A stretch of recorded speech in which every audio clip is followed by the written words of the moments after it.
Hello students, welcome to the सर्जेट। RRB JE 2024 CBT 1 के लिए हम जनरल साइंस की मोस्ट इंपॉर्टेंट क्वेश्चन सीरीज के क्वेश्चंस को कंटिन्यू कर रहे हैं। तो आइए अपनी क्वेश्चन सीरीज को आगे बढ़ाते हैं।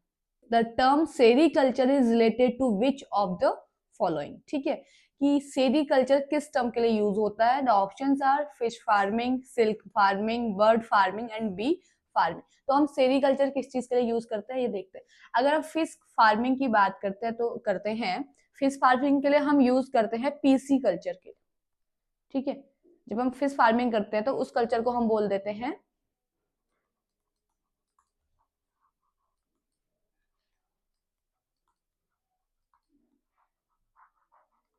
PC culture. ठीक है, बर्ड फार्मिंग के लिए आप यूज कर रहे हैं एविकल्चर। सिल्क फार्मिंग के लिए हम यूज कर रहे हैं सेरीकल्चर। वहीं बी फार्मिंग के लिए हम यूज करते हैं एपीकल्चर। ठीक है, तो फिश फार्मिंग, जब फिश फार्मिंग होती है तो उस टाइप के कल्चर को हम बोल देते हैं पीसी कल्चर। सिल्क फार्मिंग को हम बोल देते हैं सेरीकल्चर। बर्ड फार्मिंग जिसमें की जाती है उसको हम बोल देते हैं एविकल्चर। एंड बी फार्मिंग को हम बोलते हैं एपीकल्चर। तो इसमें सेरीकल्चर के बारे में पूछा तो सेरीकल्चर रिलेटेड है सिल्क फार्मिंग से, तो हमारा बी ऑप्शन करेक्ट हो जाएगा for the first question. Next question पे मूव करेंगे।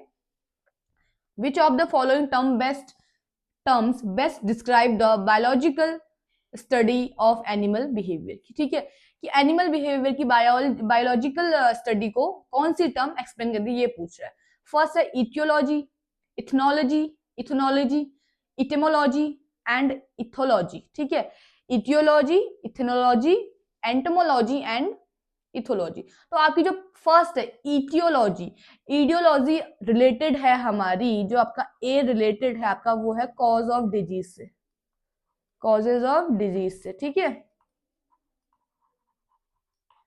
जिसमें हम स्टडी करते हैं कॉज ऑफ डिजीज के बारे में। सेकंड आपका इथनोलॉजी, इथनोलॉजी में हम स्टडी करते हैं, एक कॉम्परेटिव स्टडी होती है जहां पे टू और मोर कल्चर्स के बारे में हम स्टडी करते हैं। टू और मोर कल्चर्स के बारे में स्टडी करेंगे हम इथनोलॉजी में। ठीक है, अगला है एंटेमोलॉजी। एंटेमोलॉजी में हम स्टडी करेंगे इंसेक्ट्स के बारे में। ठीक है, स्टडी ऑफ इंसेक्ट की जहां पे बात आती है, स्टडी ऑफ इंसेक्ट की, स्टडी ऑफ इंसेक्ट की जहां पे बात आती है वहां पे हम बोल देते हैं वो स्टडी है एंटेमोलॉजी। और जो इथोलॉजी है आपकी वो रिलेटेड है एनिमल बिहेवियर, जहां पे हम स्टडी करते हैं किसकी, एनिमल बिहेवियर की। तो आपका डी ऑप्शन यहाँ पे करेक्ट हो जाएगा, जो होगा इथोलॉजी या इथोलॉजी बोल देंगे इसको। अगला है आपका the cultivation of high value crops such as vegetables, fruits and flowers is called. Options are sericulture, pisciculture, apiculture and horticulture. ठीक है, सेरीकल्चर हम पहले पढ़ चुके हैं जिसमें हम सिल्क फार्मिंग का पढ़ते हैं, और पीसी कल्चर में से पहले आपको बता रही हूँ हम फिश फार्मिंग की जहां पे हम बात करते हैं वो है आपका पीसी कल्चर। एपीकल्चर में हम बात करते हैं बी फार्मिंग की जहां पे हम शहद की फार्मिंग करते हैं। उसके बाद है आपका हॉर्टिकल्चर, हॉर्टिकल्चर पे हम स्टडी करते हैं वेजिटेबल्स, फ्रूट्स एंड फ्लावर्स की जहां पे हम स्टडी करेंगे उसको हम बोल देते हैं हॉर्टिकल्चर। ठीक है, तो कौन से कल्चर में हाई कल्टीवेशन होता है वेजिटेबल एंड फ्रूट्स का, वो है हॉर्टिकल्चर। तो आपका ऑप्शन डी करेक्ट हो जाएगा इस क्वेश्चन के लिए। The study of cells is called, कि सेल्स की जो स्टडी होती है, सेल की जब हम स्टडी करते हैं तो उस टाइप की स्टडी को क्या कहा जाता है। Option serology, cytoplasm, cytology and aetiology. जो सेरोलॉजी है आपकी, सेरोलॉजी में हम स्टडी करते हैं बॉडी के फ्लूइड पार्ट्स के बारे में। ठीक है,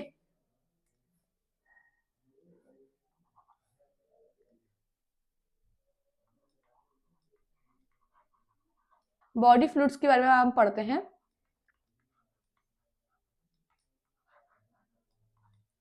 सीरोलॉजी में। ठीक है, साइटोप्लाज्म, साइटोप्लाज्म में एक लिक्विड मटेरियल होता है जो इनसाइड द सेल पाया जाता है। तो ठीक है, ये किसी स्टडी में नहीं आता है। साइटोप्लाज्म में एक सेल के अंदर एक ट्रांसपेरेंट लिक्विड पार्ट है जो पाया जाता है। अगला है साइटोलॉजी, सेल्स की स्टडी को ही हम साइटोलॉजी कहते हैं, ठीक है। इटियोलॉजी हम इससे पहले पढ़ चुके हैं। इटियोलॉजी में हम किसकी स्टडी करते हैं, हम करते हैं कॉजेज ऑफ डिजीज के बारे में। हम जब स्टडी करते हैं उसको हम क्या बोल देते हैं, इटियोलॉजी, ठीक है। तो साइटोलॉजी क्या हो जाएगा, आपका करेक्ट आंसर हो जाएगा for fourth question is cell, study of cells क्या बोलेंगे हम, साइटोलॉजी को बोलेंगे। Viticulture, viticulture is vegetable cultivation, mango cultivation, grapes cultivation and flower cultivation. किस टाइप के कल्टीवेशन को हम विटीकल्चर बोलते हैं। जब हम वेजिटेबल कल्टीवेशन करते हैं तो इसको, एक तो हमने अभी पहले टर्म पढ़ी है हॉर्टिकल्चर, ठीक है।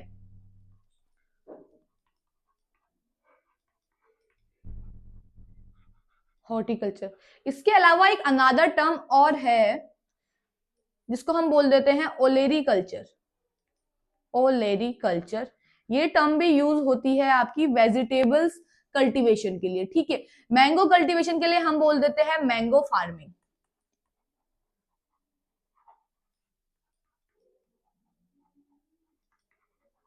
एंड ग्रेप कल्टीवेशन को हम बोल देते हैं विटीकल्चर। तो ऑप्शन आपका क्या हो जाएगा सही, ग्रेप कल्टीवेशन। फ्लावर कल्टीवेशन को हम बोल देते हैं फ्लोरिकल्चर, ठीक है, इसको हम बोल देते हैं फ्लोरिकल्चर।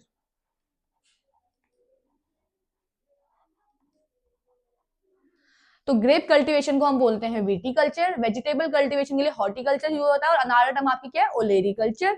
एंड वही मैंगो कल्टीवेशन के लिए mango farming, and flower cultivation के लिए floriculture. The science that deals with the relationship of various organisms with their environment is known as, options are geology, ecology, anthropology and cytology, ठीक है। तो इसमें से कौन सा है जो रिलेशनशिप बता रहा है, किसके बारे में, ऑर्गेनिज्म एंड एनवायरमेंट के बारे में रिलेशनशिप बता रहा है, ऐसा कौन सी टर्म यूज होती है। तो जियोलॉजी में जब हम बात करते हैं तो जियोलॉजी आपकी है अर्थ से रिलेटेड जब टर्म्स यूज होती है, तो वहां पे हम बात करते हैं जियोलॉजी के बारे में, ठीक है। इकोलॉजी, इकोलॉजी में हम स्टडी करते हैं various organism with their environment, जहां पे ऑर्गेनिज्म और एनवायरनमेंट के बीच में जो रिलेशनशिप है उसकी स्टडी हम करते हैं इकोलॉजी में। तो ऑप्शन आपका क्या हो जाएगा, ऑप्शन बी। एंथ्रोपोलॉजी, एंथ्रोपोलॉजी में हम स्टडी करते हैं ह्यूमन कल्चर, इवोल्यूशन, इस टाइप की जो स्टडी होती है वो होती है हमारी एंथ्रोपोलॉजी में, ठीक है। एंड साइटोलॉजी हम इससे पहले कर चुके हैं, जिसमें हम स्टडी ऑफ सेल, सेल के बारे में जिसमें हम स्टडी करते हैं वो हमारी होती है साइटोलॉजी। तो ऑप्शन इसके लिए हमारा सही आंसर हो जाएगा इकोलॉजी, जो ऑप्शन है B. The study of haematology is related to, haematology किस चीज से रिलेटेड है ये पूछ रहा है। ऑप्शन है plant reproductive system, blood, food habits of animals and bones. Plant reproductive system की जब हम यहाँ पे स्टडी करते हैं तो आप नॉर्मली हम इसे स्टडी कर रहे हैं फिजियोलॉजी में, ठीक है, यहाँ पे हम प्लांट रिप्रोडक्शन के बारे में पढ़ रहे हैं, ये आपका उसमें आ गया। ब्लड की जब हम स्टडी करते हैं तो ब्लड की स्टडी ही हम करते हैं हिमेटोलॉजी में। हिमेटोलॉजी इस टाइप की एक स्टडी है जिसमें हम स्टडी किसके बारे में कर रहे हैं, ब्लड के बारे में कर रहे हैं। तो आपका ऑप्शन बी क्या हो जाएगा, यहाँ पे करेक्ट हो जाएगा। और रही बात अगर बोन्स की हम कर रहे हैं, बोन्स के लिए हम जब स्टडी करते हैं इसको हम बोल देते हैं osteology, osteology.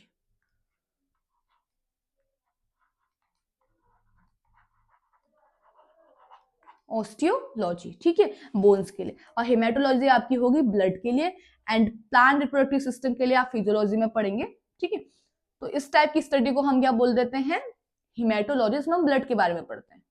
The next question is what is morphology.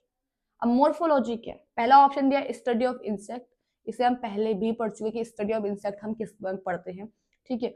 अगला है आपका स्टडी ऑफ ह्यूमन डेवलपमेंट, जो हम फिजियोलॉजी में पढ़ते हैं, ठीक है।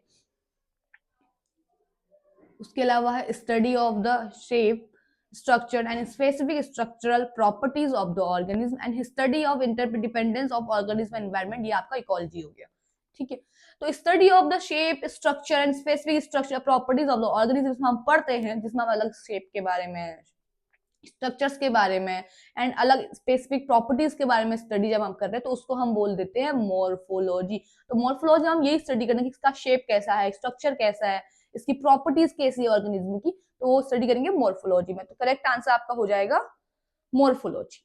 विच of the following study related to human, ये ह्यूमन से रिलेटेड कौन से स्टडी इसमें है, archaeology, anthropology and andrology and archaeology, दोनों आप स्पेलिंग उसमें थोड़ी सी डिफरेंस कर दी। जब आर्कियोलॉजी में हम स्टडी करते हैं तो यहाँ पे हम स्टडी कर रहे हैं कुछ, इसमें हम आर्कियोलॉजी को अगर हिंदी की टर्म में पढ़े हम उसको बोल देते हैं पुरातत्व।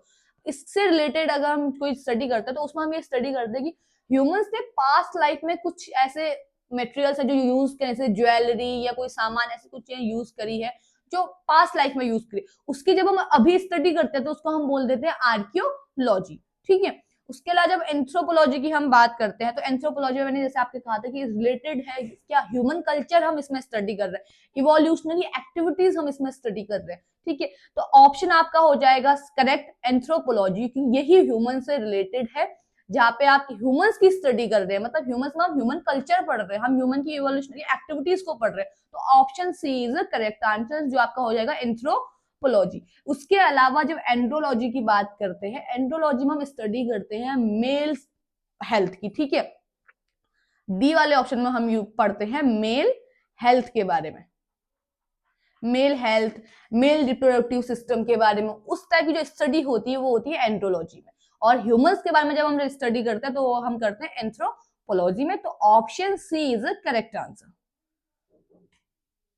अगला है the study of fertilization, development, division and variation is known as, जिसमें हम फर्टिलाइजेशन पढ़ रहे हैं, डेवलपमेंट पढ़ रहे हैं, डिवीजन पढ़ रहे हैं, वेरिएशन पढ़ रहे हैं, इस टाइप की जब हम किसी टॉपिक में ऐसे स्टडी करते हैं तो उसको क्या बोलते हैं, इस टाइप की स्टडी को हम क्या बोलते हैं, वो ये पूछ रहे हैं। Options are embryology, physiology, genetics and evolution.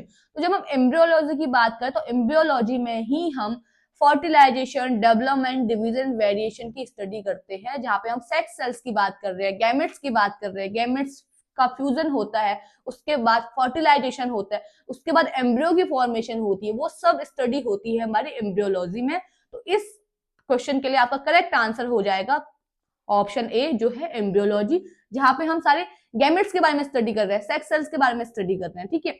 Physiology की अगर हम बात करें तो फिजियोलॉजी में हम ह्यूमन एक्टिविटीज के बारे में, जब हमने इससे पहले डिस्कस किया था कि फिजियोलॉजी का मतलब क्या है, कि हम उसमें ह्यूमन एक्टिविटीज के बारे में बात कर रहे हैं। ह्यूमन एक्टिविटी मतलब हमारे टिश्यू, हमारी सेल्स, उसका फंक्शन कैसा है। ठीक है। कोई लिविंग मैटर है उसमें उसके फंक्शंस कैसे हैं, फंक्शंस के बारे में जब हम पढ़ते हैं किसी टिश्यू के, किसी सेल के बारे में, तो वहां पे हम बात करते हैं फिजियोलॉजी की। जेनेटिक्स की अगर हम बात करें तो जेनेटिक्स में हम स्टडी करते हैं जीन्स के बारे में। ठीक है। जीन्स के बारे में जब हम स्टडी करेंगे तो उस स्टडी को हम बोल देते हैं जेनेटिक्स। हेरिडिटी के बारे में पढ़ेंगे तो ये सारी स्टडी आपकी जेनेटिक्स के अंदर आएगी। इवोल्यूशन, इवोल्यूशन में जब हम अपने इवोल्यूशन के बारे में, ह्यूमन इवोल्यूशन के बारे में पढ़ रहे हैं, इवोल्यूशन से आप रिलेट कर सकते हैं कि विकास के बारे में जब आप पढ़ रहे हैं कि आपका डेवलपमेंट कैसे हुआ है, तो वो आपका इवोल्यूशन है, तो वहां पे हम ये स्टडी करते हैं। ठीक है। तो ऑप्शन ए इस क्वेश्चन के लिए आपका करेक्ट आंसर हो जाएगा एम्ब्रियोलॉजी, जहां पे हम गैमेट्स की स्टडी करेंगे, उसके बाद ही फ्यूजन के बाद ही फर्टिलाइजेशन होगा, देन एम्ब्रियो की फॉर्मेशन होगी। ठीक है। तो आज की क्वेश्चन सीरीज हमारी यहीं पे कंप्लीट होती है। अगर ये क्वेश्चन सीरीज आपको पसंद आई है तो बाकी ऐसे क्वेश्चंस की बहुत सारी क्वेश्चन सीरीज हमारे चैनल पे अपलोड होने वाली है, तो हमारे चैनल को लाइक कीजिए, सब्सक्राइब कीजिए। Thank you.